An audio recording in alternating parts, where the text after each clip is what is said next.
Rising from the waters of Venice Lagoon is a place like no other, the Italian city of Venice. Once the world's greatest port, here, protected from the swells of the Adriatic, Venetian merchants created an impossible city of incredible wealth.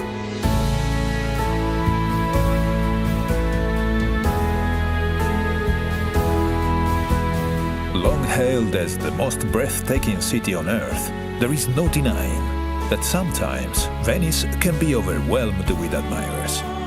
But if you take your time and treat her gently, she will reward you with moments of profound beauty and bliss.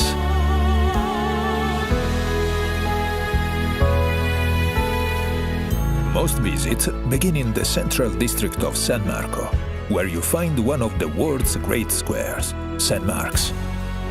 Arrive with the dawn, and the piazza will be yours to enjoy, without the crowds. St. Mark's Square is surrounded by some of the city's finest architectural jewels, but there are none greater than St. Mark's Basilica, a treasure house of holy relics, from the body of St. Mark to a lock of the Virgin Mary's hair. St. Mark was known as Mark the Lion-Hearted, and everywhere you turn in Venice, you'll see this proud symbol. Across from the Basilica stands the city's beloved bell tower, St. Mark's Campanile. Climb the tower to see Venice stretch out in all her marble and red-tiled splendor.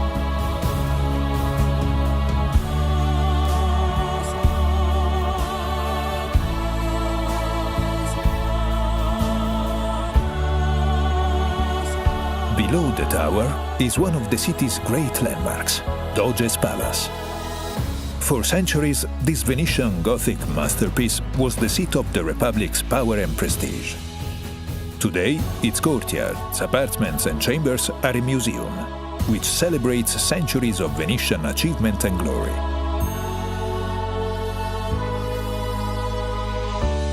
Just outside stand the columns of San Marco and San Teodoro, the traditional gateway to the city.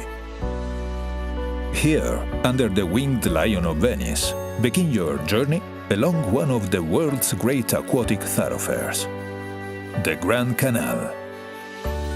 For almost 2.5 miles, the canal winds through Venice. It is her main artery, her lifeblood. Ride the Vaporetto dell'Arte and explore the canal's treasures at your leisure. Or ride in true Venetian style by gondola, which Mark Twain once called the gentlest form of locomotion ever devised.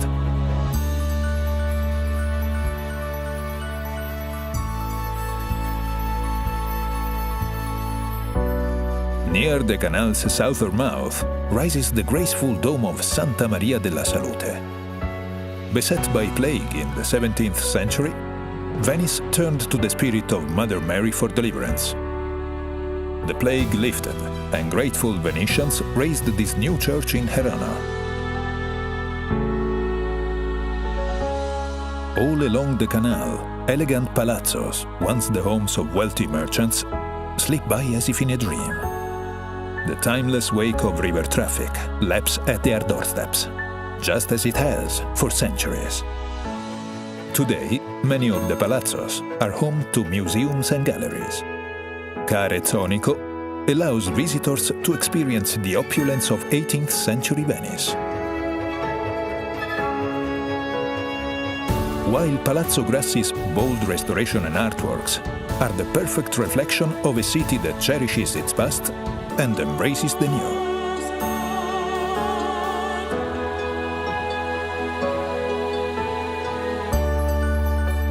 Venice has a way of capturing hearts. In the 1940s, American heiress Peggy Guggenheim made their home on the Grand Canal. Today, her passion for Venice lives on through her incredible collection of modern art, which brings joy to the hundreds of art lovers who visit each day. Venice is known as the City of Bridges, many of which are works of art too.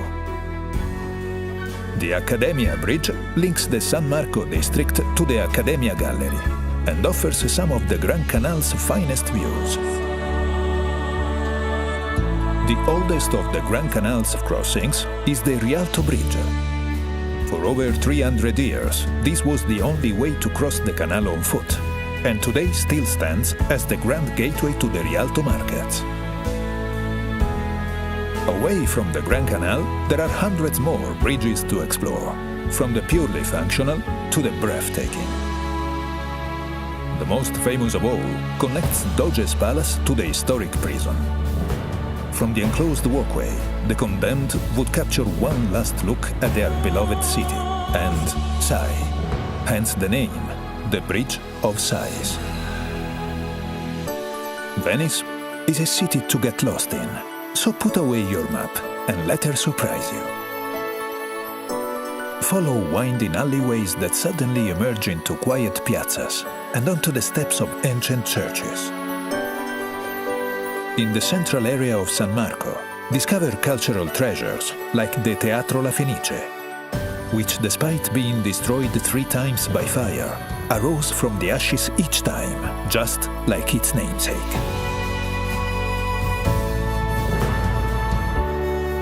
The further you roam, the fewer travelers you'll see, and the more locals you'll meet. These are the places where the city surrenders its most intimate pleasures. When the city's embrace becomes too tight, there are places to catch your breath, like the waterfront promenades, or the sleepy canals and spacious piazzas of Castello.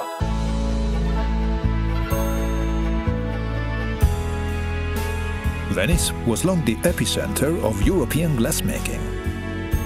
Fearing an inferno, in the 13th century, Venice relocated all her glassmakers to the island of Murano.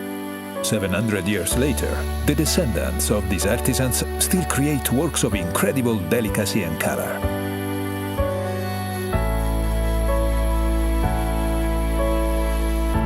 Further across the lagoon is another island famed for its color, the tiny island of Burano. Legend has it that fishermen painted their houses in distinctive colors so they could find their way home through the lagoon's fogs. While here, shop for some of the island's exquisite lace, just as Leonardo da Vinci did when he visited in 1481.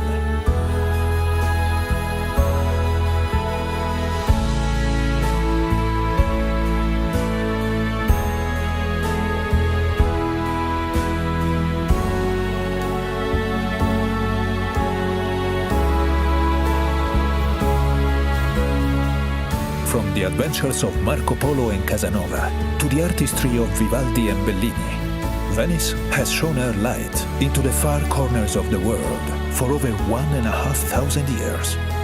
And now, the world comes to her.